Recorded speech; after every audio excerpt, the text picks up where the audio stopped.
Hola, nosotros somos 100% fiscal. Mi nombre es Guadalupe Zapata y hoy les hablaremos de las herramientas estipuladas en la ley para el cumplimiento de obligaciones fiscales. Comencemos. Bueno, aquí les vamos a mencionar también en qué casos no se pagará el impuesto sobre la renta. De acuerdo con el artículo 93, no se pagará el impuesto por la renta por algunos casos. Los ingresos determinados en el artículo 93, que sean netos de los declarados, se consideran omitidos por la actividad preponderante del contribuyente o en su caso otros ingresos en los términos del capítulo 9 de ese título, tratándose de préstamos y donativos que no se declaren o se informen a las autoridades fiscales conforme a lo previsto en los párrafos segundo y tercero del artículo 90 de la ley. En el caso de que un contribuyente no se encuentre inscrito en el régimen federal de contribuyentes, las autoridades fiscales procederán además de inscribirlo al capítulo 2, sección 1 de este título, que son régimen por actividades empresariales. Aquí también nos menciona en su fracción 23 que los donativos en los siguientes casos, entre cónyuges o los que perciban los descendientes de sus ascendientes en línea recta, cualquiera que sea su monto. B, los que perciban los ascendientes de sus descendientes en línea recta, siempre que los bienes no se ajenen o se donen por los ascendientes o a otros descendientes sin limitación de grado. Y C, los demás donativos, siempre que el valor total de los recibidos en un año del calendario no exceda 3 veces el salario mínimo general del área geográfica del contribuyente elevado por año. Por el excedente se pagará un impuesto en los términos de este artículo. En esto hay que hacemos mención por qué no se pagará el impuesto, ya que estamos hablando en el caso que va a ser una donación esta persona física. Bueno, aquí vamos a ver el efecto que va a tener en la causación de IVA este caso. Nos dice que la comunicación ocurre con el flujo, no cobra, no acumula y la satisfacción del interés del acreedor ocurre por el cobro. Aquí tenemos que el valor de la enajenación por este bien es de 10 millones de pesos. Por esto va a haber un impuesto del 16% que es 1.600.000. Esto nos quiere decir que tendrán que pagar el total de 11.600.000 por el bien. Obviamente, como mencionamos, solamente le pagaron el 10%. Quiere decir que 1.000.000.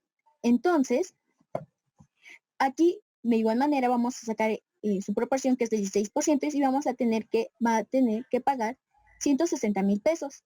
Esto nos quiere decir que el total por el bien es de 1.160.000 y el IVA que tenemos que pagar es de 160.000 causado. Y vamos a hablar de la que es confusión en un deudor y un acreedor de acuerdo al Código Civil Federal. En su artículo 206, la ley de la confusión de derechos dice que la obligación se extingue por confusión cuando las calidades de acreedor y deudor se reúnen en una misma persona. La obligación renace si la confusión cesa. De la remisión de la deuda, este es el artículo 2209, cualquiera puede renunciar a su derecho y remitir en todo o en parte las prestaciones que son debidas, excepto en aquellos casos en que la ley lo prohíbe. Y de la innovación, en el artículo 2213, hay innovación de contrato cuando las partes en él interesadas lo alteran sustancialmente sustituyendo una obligación nueva a la antigua. Les mencionamos algunos requisitos del mandato. En el artículo 2550, el mandato puede ser escrito o verbal. De igual manera, en el artículo 2551, el mandato escrito puede otorgarse en la primera fracción, en escritura pública, en fracción 2, en escrito privado, firmado por el otorgante y 2 testigos, y ratificadas las firmas ante un notario público, juez de primera instancia, jueces menores o de paz, o ante el correspondientes funcionarios o empleado administrativo cuando el mandato se otorgue para asuntos administrativos, y 3, en carta poder sin ratificación de firmas. Aquí hacemos mención de la donación de la cuenta por cobrar, que es la persona física le va a dar al tercero. De acuerdo con el Código Civil Federal, de las donaciones en general, en su artículo 2332, la donación es un contrato por el cual una persona transfiere a otra gratuitamente una parte o la totalidad de sus bienes presentes. De igual manera, establece que bienes muebles, en su artículo 753, los bienes son muebles por su naturaleza o por la disposición de la ley. En el artículo 753, son muebles por naturaleza los cuerpos que puedan trasladarse de un lugar a otro, ya se muevan por sí mismos, ya sea de efecto de una ya sea por efecto de una fuerza exterior. En su artículo 754, son bienes muebles por determinación de la ley las obligaciones y los derechos o acciones que tienen por objeto cosas muebles o cantidades exigibles en virtud de una acción personal. La donación como acción personal. Las acciones personales se deducirán para exigir el cumplimiento de una obligación de dar, hacer o no de hacer el determinado acto. La obligación a dar, en el artículo 211, la prestación de una cosa puede constituir, 1, en la traslación de un dominio de cosa cierta, 2, en la enajenación temporal del uso o goce de cosa cierta, y 3, la restitución de cosa ajena o pago de una cosa debida. Y B, en obligaciones a hacer, en el artículo 2027, si el obligado a prestar un hecho no lo hiciere, el acreedor tiene el mismo derecho de pedir que a costa de aquel que se ejecute por otro, cuando la sustitución sea posible. Esto mismo se observará si no lo hiciere de la manera convenida. En el caso de que el acreedor podrá pedir que se deshaga lo mal hecho. Y C, en obligaciones de no hacer, que es en el artículo 2028, en el que estuviese obligado a no hacer alguna cosa, quedará sujeta al pago de daños y perjuicios en casos de contravención. Si hubiere obra material, podría exigir al acreedor que sea destruida a costa del obligado. Aquí hicimos mención del soporte que vamos a tener documental sobre la donación que se está haciendo.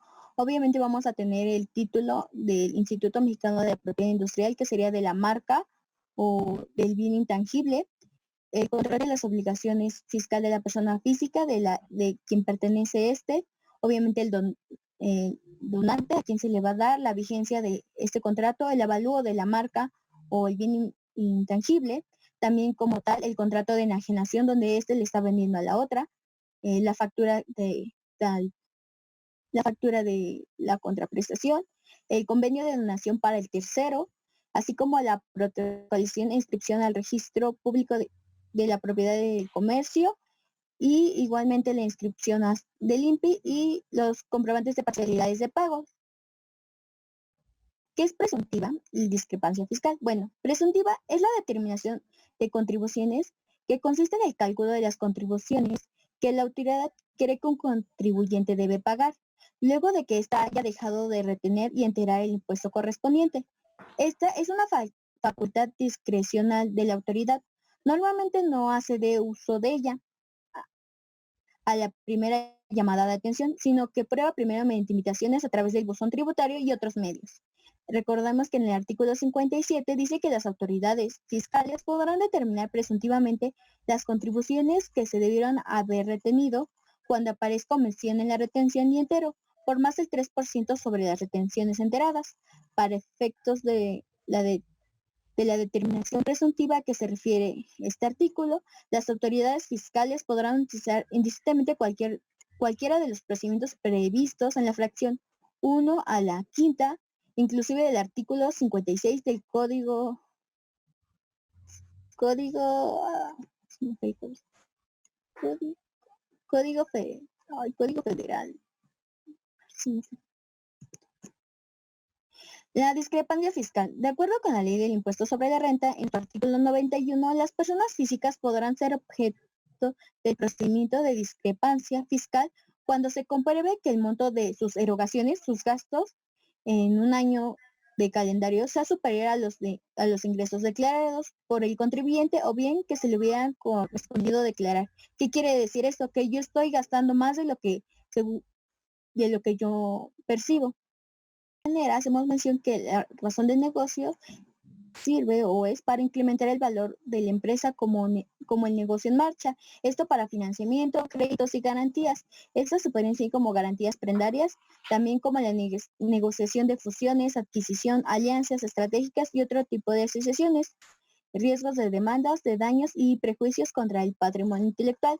Y recordemos que el análisis de riesgo es la prevención de las actividades y la estimación del retorno de inversiones, incluyendo la capitalización y los procesos de auditoría y de estudios precisos de la transferencia. Cualquier duda o aclaración, contáctanos en nuestras redes sociales. Capacitando para el futuro.